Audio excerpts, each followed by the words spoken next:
La voix émanant de Michel Sardou résonne fréquemment en soirée, éparpillée dans divers recoins de la France, et même au-delà des frontières.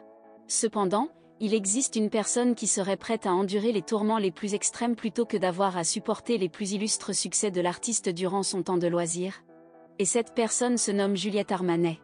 Alors qu'elle a été conviée par le média en ligne belge Typique, appartenant à la RTBF, à la suite de son triomphe avec le spectacle Brûler le feu lors du festival de Ramatuelle, l'artiste de 39 ans a expressément évoqué sa volonté de quitter immédiatement toute réjouissance si les premières notes de l'emblématique chanson Les lacs du Connemara venaient à retentir.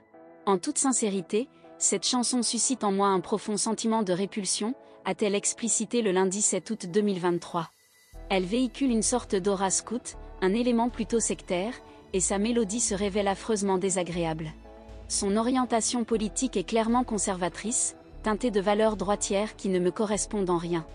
Malgré leur présence dans le paysage musical français, Juliette Armanet et Michel Sardou ne partagent pas tout à fait les mêmes aspirations sur le plan politique.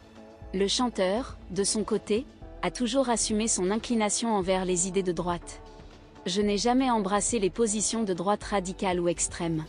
Mon attachement à la pensée gaulliste a toujours été teinté de modération, tel un gaulliste sans la fermeté de De Gaulle, un bonapartiste sans la présence de Bonaparte, exposait le père de Davy et Romain dans les colonnes du journal Le Monde.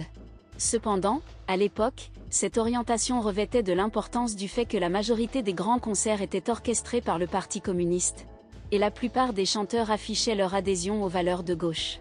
J'étais l'exception, que ce soit en ne partageant pas ces orientations ou en ayant le courage de l'affirmer. D'ailleurs, Michel Sardou avait, en son temps, fréquenté notre ancien président de la République, Nicolas Sarkozy, alors porte-parole du Parti des Républicains. Toutefois, le cours des événements les a éloignés au fil du temps, suite à un léger désaccord qui a surgi au sein des murs du palais de l'Élysée.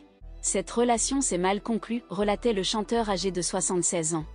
J'ai émis une observation qui ne lui a guère plu, alors que je me trouvais à l'Élysée en tenue vestimentaire formelle, il était vêtu d'un short.